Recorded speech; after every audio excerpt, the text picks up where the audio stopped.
Right, time to find out whether they've got the way back to the ship safely. So, Chapter 5, Adventure in a Bazaar.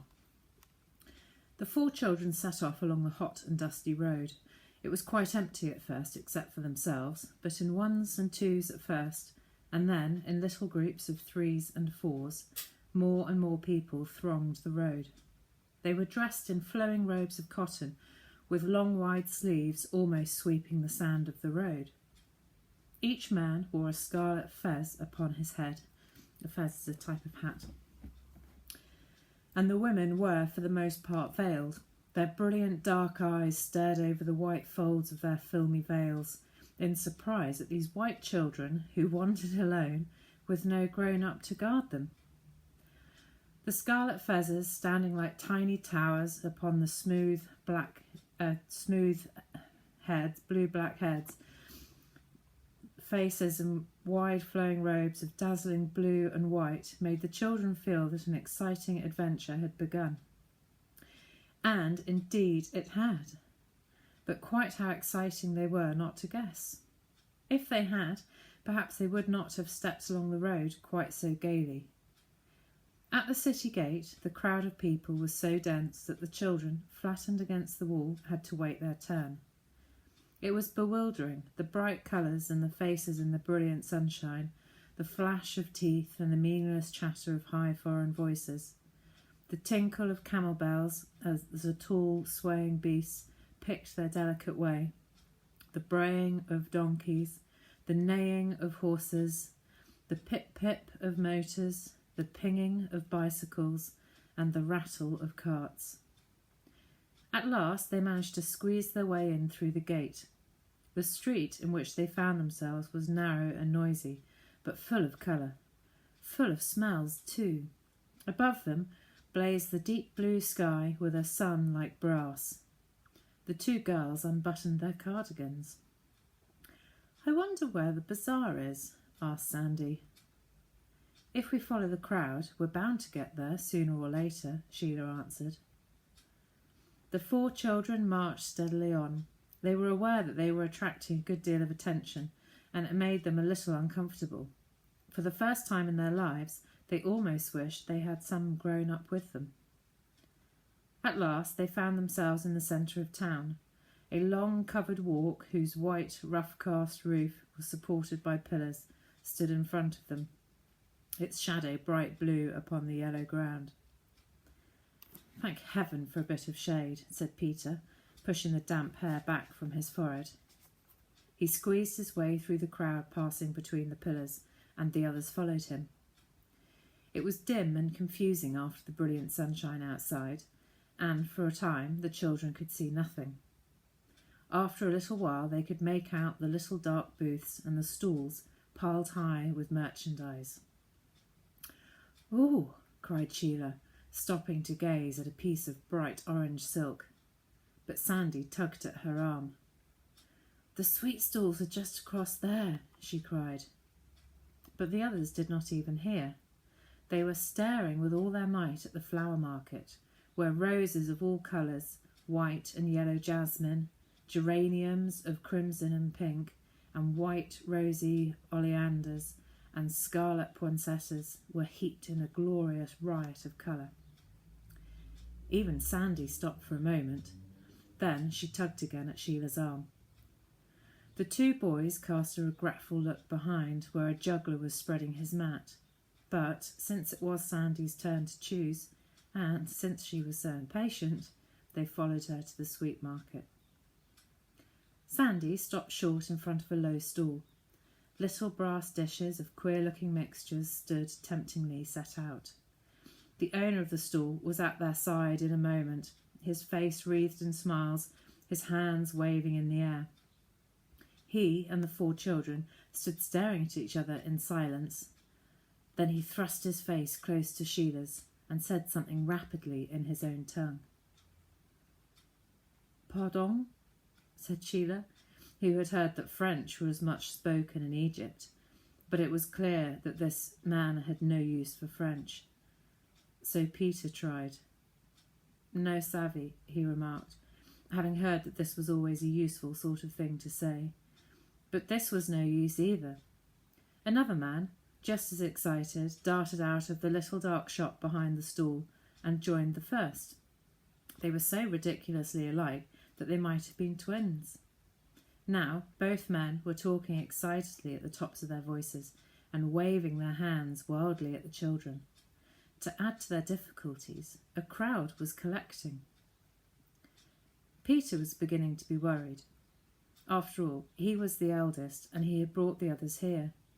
He had seen quite enough of the bazaar, he thought. It was close and smelly, and the bright sun had given him a headache, and he didn't like the way the men were behaving. It was awkward not being able to speak a word to them. The best thing, Peter thought, would be to get back through the crowd, back to the magic ship, and home. England, with its grey seas and its cool sunshine, and its people who understood what you were saying, was suddenly very dear to him. He clutched hold of Sheila with one hand and Sandy with the other. "Keep close," he whispered, and began to work his way through the crowd. But the crowd pressed inwards so that the children could not escape. They stood helplessly in the narrow space between the stall and the onlookers. The men were fingering their little brass bowls and holding them out to the children. "He's offering us some of his sweets," whispered Sandy. "It looks like it," Peter agreed. "I don't think Mother would like us to take sweets from strangers," remarked Sheila doubtfully. "They're trying to be friendly," explained Humphrey. "Wouldn't it be rather rude to refuse?" "It would be very rude," answered Sandy quickly. "Mother would simply hate us to be rude," and she held out her hand. The man lifted one of his brass basins from the stall and handed it to her with a bow. Inside there was something that looked like putty. The children stared at it a little doubtfully. "Looks queer," whispered Peter. Sandy took a pinch between her finger and thumb and put it in her mouth. "Lovely," she said, and held out the basin to the others. It was lovely. "Whatever is it made of?" said Humphrey, licking the crumbs from his lips into his mouth. "Almonds, I should think," said Sheila. "It's like marzipan, only much softer." "It's crispy too," said Peter. "Honey, I should think," said Sandy, and reached out for some more. Quite soon the bowl was empty, and the stall holder held out another.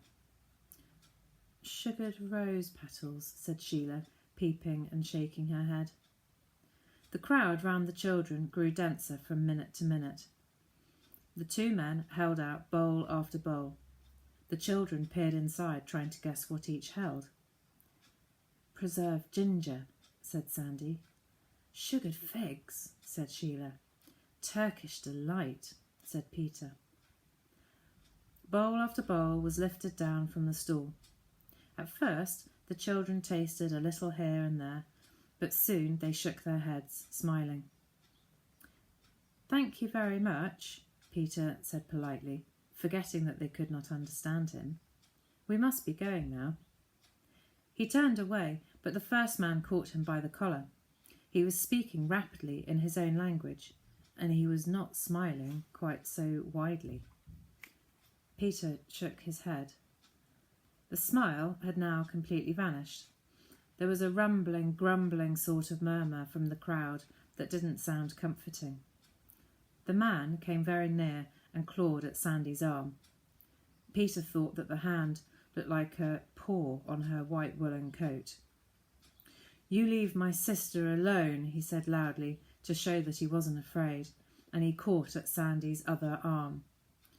The man began to make even more excited gestures. He waved his hands wildly in the air. He dropped Sandy's arm and came over, pointing to Peter's pocket. "He only wants to be paid," Humphrey said cheerfully. "Come on, Sandy. Stump up." "I can't. I haven't any money," whispered Sandy. "What?" cried the others in horror. "Well, Why should I have any more than you? Asked Sandy, ready to cry. Didn't you keep talking about the bazaar? Demanded Peter. And the sweets you were going to buy? Asked Sheila. Of course we thought you had money to buy them with, added Humphrey. It isn't my fault, sobbed Sandy. You oughtn't to go on adventures without money. You're older than me, anyhow. You can see the crowd there, grabbing hold of the children. So we oughtn't, and so we are, exclaimed Humphrey suddenly. And anyhow, it's no earthly good blaming anyone. What we've got to do is to find a way out of this fix. And now the crowd sounded noisier than ever. The grumbling began to take on an ugly sound. A stone just missed Peter and fell with a clatter against a brass bowl. Peter went white to the lips. What is happening? The deep foreign voice rose clear above the excited chatter. The crowd gave way, and a tall figure, clothed in a European suit of dazzling white and wearing a scarlet fez, stood facing the children. The stallholders bowed repeatedly, spreading out their hands, but he turned his back upon them. What is the matter? He asked, and the children's hearts leapt to hear their own language. It sounded a little different, a little foreign, more musical perhaps, but they were overjoyed to know that here was someone who could understand them and who they could understand. Peter looked up. We've eaten his sweets and we haven't any money to pay for them, he said, blushing crimson. You see, Sheila stammered, we didn't understand what they were saying. We thought they were inviting us. We thought they were being awfully polite. The stranger's mouth parted in a smile. Well, now you do understand, he said. Why do you not pay? It was all my fault, said Sandy, blinking back the tears. She hunted in her cardigan for a handkerchief, but it must have fallen overboard. The stranger took a clean, unfolded handkerchief of finest linen from the pocket of his crisp white suit and handed it to Sandy with a deep bow. And why was it your fault? He asked. Because, Sandy said, I told the others I was going to buy sweets. I kept telling them, and I forgot about money. The stranger turned to the owners of the stall and said a few words in their own language. Then he pulled some silver from his pocket and threw it down upon the board. The money jingled and hopped, and the two men darted to pick it up. The stranger turned and, bowing, offered one arm to Sandy and the other to Sheila, who felt very grown up indeed as she slipped her arm in his. They stepped forward, and the crowd vanished as quickly as it had come, but a good deal more quietly. With a little girl on either arm and the two boys pressing close behind, the stranger strode forward while the stall-holders followed, bowing repeatedly and spreading their hands. Walking through the hot sunshine, the stranger said, I do not remember to have seen you before, yet 4 English children in so small a town are not to be missed. I think we should introduce ourselves. He removed the scarlet fez from his glossy black hair. Ali Suleiman Ferouz at your service. How do you do, sir? Asked Peter, shaking hands. This is my sister Sheila. This is Sandy. This is Humphrey. And I'm Peter Grant. Well, my friends, said Ali Suleiman Ferouz, putting on his fez again, I am pleased to meet you. I am puzzled, however, because I do not remember to have seen you before, nor to have heard your names. When did you arrive? This afternoon, Peter replied. This is impossible, unless, indeed, you came by private plane, and even then I should have known. Tell me. He fixed a piercing eye upon Peter. How did you come? We flew, said Peter. hoping that the questions would now stop. But it was Sandy who asked the next one. Why should you have known? Do you know everyone who arrives? But of course, their new friend assured them. I am governor of this town. It is not a large town, I grant you, but it is important because of its position. What's the name of it? Asked Humphrey, always eager for new information. Firuza. Like your own name, exclaimed Sandy. Ali Suleiman Firuz bowed. My family have been princes and guardians of Firuza for hundreds of years. Princes, stammered Sandy, her eyes goggling with excitement. Oh, your Majesty. Highness, whispered Sheila. You only say Majesty to the king. Oh, dear me, she was thinking, a real live prince. Whatever will happen next? It's awfully romantic. The girls at school will never believe me when I tell them. Perhaps I'd better not tell them. Well, my young friends, said the prince, what can I do for you? He glanced down at Sandy, who was clinging to his hand. The young lady looks weary, he suggested. I am a bit, Your Majesty, I mean, Your Royal Highness, replied Sandy, and I'm hungry too. That is a pity, exclaimed the prince, but at least you need not be hungry long. Will you not all come to my house to rest and to refresh yourselves? It's very kind of you, said Peter, a little doubtfully, but, well, that is settled, is it not?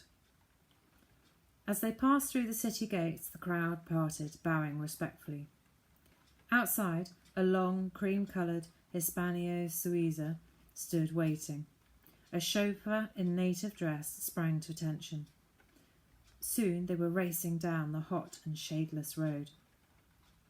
In a few moments the car stopped with a long gliding movement, and the dark-faced, white-clad chauffeur sprang to the door. A high wall went up sheer before them. At a low gate, 2 soldiers stood smartly to attention. The children passed through between the saluting soldiers and found themselves in a shady courtyard, cooled by fountains and sweet-smelling shrubs. Acacias hung their purple tassels against the white walls. The scent of lilies was heavy about them. The water was tossed upwards into the hot, quivering air in thousands upon thousands of diamond drops. In the basin of the fountain floated the royal flower, the blue lotus. The children stood staring down at the beautiful blooms floating in the jade-green water. Then they followed their new friend inside. Fancy having tea in a real palace, whispered Sandy. It's awfully romantic, Sheila whispered back again. I wonder what they'll give us to eat, said Sandy, clasping her 2 hands over her stomach. Oh, shut up, said Peter crossly. He was worried without exactly knowing why. If it hadn't been for you, we shouldn't have been here, Sandy finished. And I'm not sure how wise that is, thought Peter, though he said nothing. Ali Suleiman Firuz clapped his hands. Instantly, a servant appeared in flowing white garments. The prince turned to his visitors. What may I have the pleasure of ordering for you? He asked. Something cold to drink, if you please, said Humphrey. Something to eat, please, said Sandy, smiling up at her new friend. I don't think we ought to trouble you, really, said Peter, who was not as happy as the others. The inside of the palace was as magnificent as the outside. The great room was hung with gaily striped curtains of heavy silk. There were bright rugs of finest silk spread upon the mosaic floors, and divans piled high with gorgeous cushions. Soon 2 more servants appeared, carrying little pearl-inlaid tables. 2 others followed, carrying brass trays of little sweet cakes, and great platters of oranges, peaches and grapes, dates, figs and pomegranates. Other servants followed, bearing upon their heads great deep jars. When the children had eaten and drunk as much as they, even Sandy, required, Ali Suleiman leaned forward and very softly said, "Now, indeed, you must tell me about yourselves. Your parents, are they with you?" The children shook their heads. "An aunt, an uncle, a grown-up friend perhaps?" Again they shook their heads. "When did you leave England?" Prince Ali inquired. 12 o'clock this morning," said Humphrey. "Impossible," and the prince spread out his hands. "I offer you my friendship, I give you my hospitality, and I do not find it agreeable that you should tell me lies." Peter flushed deeply. "We would not dream of telling you lies, sir, and we are grateful for all your kindness to us. Really, we are. But if we told you all the truth, you wouldn't believe it." "So you admit that you deceived me, and why should I not believe all the truth?" inquired the prince smoothly. "Because you couldn't. No grown-up could," said Peter. "Even if you saw for yourself, you'd think you were dreaming," added Sheila. "See what?" asked the prince sharply. "I think we ought to tell him," cried Sandy. "I agree," said the prince gently. Peter looked troubled. Then he said, "Will you excuse me, sir, while I talk to the others for a moment?" The prince bowed. "I mean in private," Peter explained, blushing again. Once more the prince bowed and then walked to the other end of the room. "I think we'll have to tell him the truth," said Peter. "No, don't do it." "He won't believe it if we do," Sheila objected. Humphrey said slowly, "If he didn't believe us, it would be all right. But if he did believe us—" "You don't think he'd steal it?" cried Sandy indignantly. "Why, he's a prince." "A lot of difference that would make," Peter said grimly. "Look, here, I'm afraid we'll have to tell him something because he's getting wild, and I'm sure he won't be a nice customer to deal with then, in spite of what Sandy thinks." "You're just being silly," cried Sandy. "I hope I am," said Peter, still grimly. He went over to Ali Suleiman Firouz. "We did come in a flying ship," he said, "but not an airship. I mean, not an ordinary one. It was a magic ship." "A magic ship!" The prince burst into jolly laughter, but Peter, looking at him closely, thought that perhaps he didn't look as jolly as he sounded. "The sun must have affected your heads, children," he said kindly. Peter said politely, "Thank you very, very much for all your kindness to us. I think we ought to be going now." "No," said the prince, still gently. "I could not dream of allowing 4 children affected by the sun to go out into the streets alone." Peter felt anger rise in his heart, but more than anger, he felt fear. "We're perfectly all right, thank you," he said, even more politely than before, "and we really must go." "Must?" repeated the prince. "Must? It is a long time since anyone was so bold as to use that word to Prince Ali Suleiman Firouz, and what happened to that man was not pleasant. But that need not concern us, since we are friends, are we not? Either you are all sick with the heat of the sun, that you babble of magic ships, and must therefore rest in a dark place until you are well, or you make a mock of me, and that I will not allow." "We are not ill, sir," Peter said, hoping that his voice did not show how frightened he was. "And as for making fun of you, we wouldn't do that, really, we wouldn't." The prince's mouth closed like a trap. He looked anything but kind now. "If you are neither sick nor joking," he said, "you will show me this magic ship of which you speak." Peter shook his head. "I'm sorry, sir," he said politely. "I give you 5 minutes in which to consider," said Ali Suleiman Firuz. He turned his back and walked again to the other end of the room. "Can't we cut and run?" suggested Sheila. Humphrey shook his head. "We shouldn't know the way. Besides, he's watching us in that looking-glass," he whispered. "He's all right. Really he is," said Sandy loyally. "Do let's show him the ship." "Not on your life," Peter said grimly. "Thank heavens we haven't got it with us. He knows well enough we're not upset by the sun or making fun of him or anything like that. He believes us all right. Lots of Egyptians believe in magic.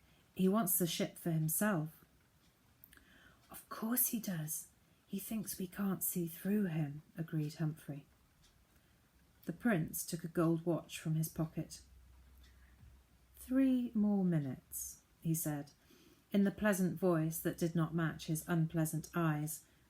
"And then the sick children must see my physician, but I regret to say he is not always pleasant, my physician." Suddenly, Sheila said very softly, "I've got a plan." The others looked at her hopefully. "It's pretty desperate," she went on, "but I think we could pull it off. And anyhow, it's our only chance. Listen, and don't say a word till I've finished. We've got to take him to see the ship." "What?" cried Peter and Humphrey together. "Do wait till I've finished," implored Sheila. "We haven't got much time. Let's offer to show him how the magic works." "But we can't take him with us," Peter objected. "Well, we've simply got to get back to the ship," Sheila reminded them, "and we can't be worse off than we are." "I suppose it's our only chance," said Peter, not very hopefully. "But what are we going to do when we get there?" asked Humphrey. "How on earth can we get rid of him?" "I don't know," answered Sheila in a worried voice. "We'll just have to wait and see what turns up. All agree?" She looked anxiously at one after another.